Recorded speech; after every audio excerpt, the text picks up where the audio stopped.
नमस्कार, आदाब, सत श्री अकाल। आप सबका बहुत बहुत स्वागत है। आज के वीडियो में हम जानेंगे कि बैंक में लॉकर फैसिलिटी क्या होती है, जिसे स्ट्रांग रूम भी कहा जाता है। देखिए, क्या है कि बैंक हमें बहुत सारी सुविधाएं देता है और उसमें से एक सुविधा है लॉकर रूम की, स्ट्रांग रूम की। इसका क्या मतलब होता है? इसका मतलब ये होता है कि बैंक अपनी ब्रांच के अंदर, अपने जहाँ पे वो व्यवहार करते हैं वहाँ पे एक उनका कमरा होता है। उसमें आपको एक सुरक्षित जगह देता है जिसके अंदर आप अपना कीमती सामान रख सकते हैं। जैसे आपके गहने हो गए, आपके कोई इंपॉर्टेंट डॉक्यूमेंट हो गए, पासपोर्ट हो गया, वो आप उसमें रख सकते हैं। सबसे ज़रूरी बात, आपको ये सुविधा फ्री में नहीं दी जाती है, इसके चार्जेस होते हैं। हर साल आपको इसका भुगतान करना पड़ता है और उसको बोलते हैं लॉकर रेंट। ठीक है जी। लॉकर रेंट जो होता है वो सालाना आपसे लिया जाता है। जब आप ये लॉकर, कभी भी जाके आप लॉकर नहीं खोल सकते, क्योंकि वो जो लॉकर की फैसिलिटी है बैंक में सीमित होती है। उनके पास जो लॉकर होते हैं वो सीमित नंबर के होते हैं। अच्छा, लॉकर जब होते हैं उसमें तीन कैटेगरी होता है। एक छोटा होता है लॉकर, एक मीडियम होता है और एक बड़ा होता है। स्मॉल, मीडियम, लार्ज साइज होता है। तो आपको कौन सा लॉकर लेना है, वो आपको बैंक वाले को रिक्वेस्ट करना पड़ता है कि भाई मैं ये मीडियम साइज का लेना चाहता हूँ या मैं बड़ा लॉकर लेना चाहता हूँ। आपको उनको रिक्वेस्ट देनी पड़ती है। अगर बैंक में उस कैटेगरी का लॉकर अवेलेबल है तो बैंक वाले आपको वो सूचना देंगे कि हाँ, हमारे पास आपने रिक्वेस्ट की थी बड़े वाले साइज का लॉकर अवेलेबल है, आप आ जाइए, डॉक्यूमेंटेशन पूरा कर दीजिए और वो लॉकर ले सकते हैं। अभी डॉक्यूमेंटेशन में क्या होता है? डॉक्यूमेंटेशन में आपसे फॉर्म भराया जाता है, वापस से फॉर्म में तारीख लिखा जाएगा, आपका नाम। आप अपने साथ किसी और को भी जॉइंट ऑपरेशन में रखना चाहते हैं। ऑपरेशन मतलब क्या, कौन कौन उस लॉकर में व्यवहार कर सकेगा। आप हैं, आपकी पत्नी है, तो हो सकता है आप दोनों लॉकर को ऑपरेट करने जाएं, या हो सकता है कुछ समय आप चले जाएं, कुछ समय आपकी पत्नी चले जाए। तो आपको उसमें लिखना पड़ता है कि कौन कौन उस लॉकर का व्यवहार कर सकेगा। ठीक है जी। अच्छा, जब आप ये लॉकर लेते हैं तो आपसे एफिडेविट लिया जाता है। अलग अलग बैंक की अलग अलग कार्रवाई होती है। सबसे जरूरी बात, बैंक आपको वो जगह भाड़े पे दे रहा है। आपके सामान की बैंक कोई भी गारंटी नहीं ले रहा है। कल को अगर गलती से उस बैंक में चोरी हो जाती है तो आपका अगर लॉकर तोड़ के अनफॉर्चुनेटली चोर चोरी करके ले जाते हैं तो आपको कुछ भी मिलने वाला नहीं। आप बोलो मैंने उसमें 10 लाख की ज्वेलरी रखी थी, हाँ मुझे 10 लाख का भुगतान कर दीजिए, बैंक बोलेगा बिल्कुल नहीं, हमने तो आपको एक सुरक्षित जगह दी थी अपना सामान रखने के लिए। ठीक है जी। तो आप जब बैंक में लॉकर की फैसिलिटी लेते हैं तो आपको एक जगह मिलती है जहां पे आपका सामान सुरक्षित है। ठीक है जी। अच्छा, सबसे जरूरी बात, लॉकर का ऑपरेशन क्या होता है बैंकिंग आवर्स में। ठीक है, बैंकिंग आवर्स में आप लॉकर का इस्तेमाल कर सकते हैं। दूसरी चीज, जब आप बैंकिंग आवर्स में अपने लॉकर की फैसिलिटी का यूज करने के लिए जाएंगे, उसका प्रोसेस क्या, आपको बैंक में जाना पड़ता है, अधिकारी को सूचना देनी पड़ती है कि मैं आज अपना लॉकर ऑपरेट करना चाहता हूं। तो जब आप अपना लॉकर ऑपरेट करना चाहेंगे तो आपको एक लॉकर का नंबर दिया जाएगा कि आपके लॉकर का नंबर क्या है। आपको उसकी एक चाबी दी जाती है। आपको वो स्ट्रांग रूम में लेके जाया जाता है। सबसे जरूरी बात, जब आप स्ट्रांग रूम में जाएंगे तो आप ही जाएंगे और बैंक का अधिकारी जाएगा, इसके अलावा और कोई नहीं जाएगा। ये बैंक का रूल है। जो इंसान लॉकर ऑपरेट कर रहा है वही व्यक्ति स्ट्रांग रूम में जाता है अधिकारी के साथ। फिर क्या होता है, अधिकारी आपको बोलेगा भाई लॉकर में आप अपनी चाबी लगाइए, आप अपनी चाबी लगाएंगे।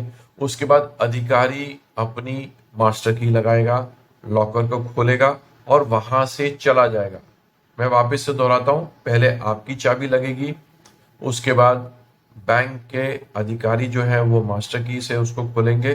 दो चाबियों से लॉकर खुलता है।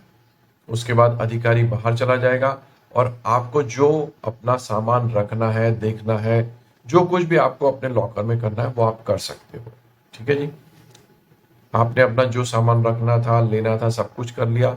अब आप अपने लॉकर को बंद कर देंगे। बंद करने के समय सिर्फ आपकी ही चाबी लगती है, बैंक की मास्टर की लगती नहीं है। आप जब लॉकर को बंद करेंगे, आपको क्या करना है?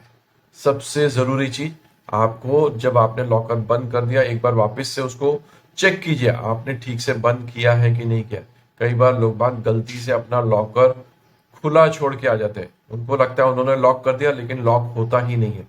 तो आपको चेक करना है कि आपने अगर लॉक किया है वो बराबर से लॉक हुआ है कि नहीं हुआ है। कहीं ऐसा तो नहीं कि वो खुल रहा है, लॉकर का दरवाजा खुल रहा है। आपको चेक करना है। आप बाहर आएंगे और चले जाएंगे। जब आप लॉकर की फैसिलिटी लेने आते हैं तो उनकी एक लॉग बुक होता है, उनका एक रजिस्टर होता है, उसमें लिखा जाता है, तारीख लिखी जाती है, आपका नाम लिखा जाएगा, आपका मोबाइल नंबर लिखा जाएगा, आपके लॉकर का नंबर लिखा जाएगा, आप कितने समय पे बैंक में हैं वो लिखा जाएगा और आपके हस्ताक्षर लिए जाएंगे। जब आप बैंक से अपने लॉकर की फैसिलिटी, लॉकर में जो भी आपको काम करना था वो करके वापस जाएंगे, आप अधिकारी को सूचना देते कि मेरा काम हो गया है, मैं जा रहा हूं, तो बैंक उसको भी दर्ज कर लेता आप कितने बजे आए और कितने बजे गए। ये एक सेफ्टी का मेजर है। इन केस कहीं पे कोई अनफॉर्चुनेट घटना घट जाती है तो उसमें क्रॉस चेक हो सकता है कि किस तारीख को कौन कौन व्यक्ति लॉकर की फैसिलिटी को अवेल करने आया था, उसका इस्तेमाल करने आया था। उनके पास लॉग बुक रखना अनिवार्य है, तो वो लॉग बुक देख के बता सकते कि आप कब आए थे, कब नहीं आए थे। अच्छा, एक चीज और, अगर आपने लॉकर की फैसिलिटी ली है तो साल में कम से कम एक बार तो इस फैसिलिटी का इस्तेमाल कीजिए। एक बार ऑपरेशन कीजिए, फैसिलिटी का इस्तेमाल कीजिए, मतलब ऑपरेशन करके आइए, बैंक में जाइए, एक बार अपना चेक कर लीजिए, आ जाइए। क्योंकि अधिकारी बोलता है आप अपने लॉकर को ऑपरेट करते रहिए, क्योंकि आज के दिन में बहुत सारे लोग हैं जिनको लॉकर की फैसिलिटी चाहिए और वो फैसिलिटी मिलती नहीं है।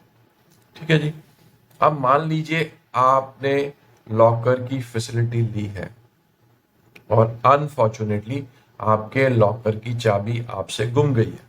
जब आपको लॉकर मिलता है उसका लॉकर नंबर भी मिलता है, आपके साथ वो चाबी हमेशा रहती है। अब मान लीजिए गलती से किसी कारणवश आपसे वो लॉकर की चाबी गुम गई है, तो आप क्या करोगे? बैंक में आके सूचना दोगे कि भाई मेरा ये बैंक में लॉकर नंबर है और ये मेरा लॉकर की चाबी खो गई है। जब आप ऐसी सूचना देंगे तो आपसे फॉर्म भरवाया जाएगा।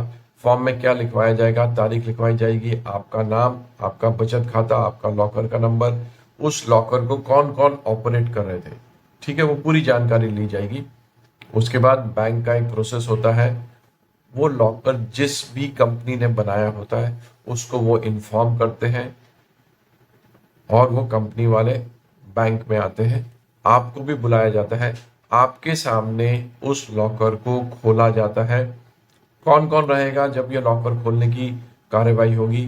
बैंक का अधिकारी होगा, आप रहेंगे वहां पे, और जिस कंपनी ने वो लॉकर बनाया है वो व्यक्ति वहां पे रहेगा। आपके सामने आपके लॉकर के दरवाजे को खोला जाएगा और खोल के बस वहीं छोड़ दिया जाएगा, उसमें से कुछ सामान नहीं छुएगा, वो कुछ नहीं निकालेगा। जब वो लॉकर आपको खोल के दे देगा, आप अपना सामान चेक कर लीजिए और आपको वहां पे नई चाबी लगा के जिस कंपनी ने लॉकर बनाया है वो चाबी बना के दे देगा। वापस से आपको नई चाबी मिलेगी और लॉकर नंबर आपका वही रहेगा। सबसे जरूरी बात, जब कभी ऐसा होता है, ठीक है, बैंक वाले आपसे पैसा लेते हैं। किस चीज का पैसा लेते हैं? आपको नई चाबी देने का। दूसरा, आपके लॉकर को खुलवाने के लिए जिस कंपनी से वो व्यक्ति को बुला रहे हैं उसके सर्विस चार्जेस आपको देने पड़ते हैं। ये पूरी कार्रवाई में समय लगता है, डॉक्यूमेंट बनता है, आपके जो भी प्रोसेस है वो आपको कंप्लीट करना पड़ता है, आपको उनको इन्फॉर्म करना पड़ता है कि भाई मेरे से चाबी गुम गई है, और ये पूरा प्रोसेस होता है। सो आपको हमेशा अपने लॉकर की चाबी को संभाल के रखना है। ठीक है, गुम जाएगा तो प्रोसेस आपको पूरा करना पड़ेगा और आपको पैसे का नुकसान होगा, समय का नुकसान होगा।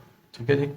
अच्छा, कुछ जगह कुछ बैंक वाले आपको छुट्टी वाले दिन भी बैंक, जब आपकी हॉलीडे बैंकिंग चलती है, कुछ कुछ जगह पे हॉलीडे बैंकिंग चलती है, उस दिन भी आप जाके अपने लॉकर की फैसिलिटी का इस्तेमाल कर सकते हैं, लॉकर को इस्तेमाल कर सकते हैं।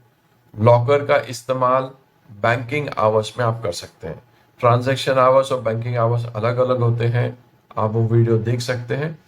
तो बैंकिंग आवर्स में जाके आप अपने लॉकर का इस्तेमाल कर सकते हैं। लॉकर खुलने के टाइम पे आपको डॉक्यूमेंट्स भरने पड़ते हैं। हर एक बैंक का अलग अलग सिस्टम होता है, अलग अलग चार्जेस होते हैं बैंक के लॉकर के साइज के हिसाब से, उस हिसाब से लॉकर दिया जाता है। Take care, bye.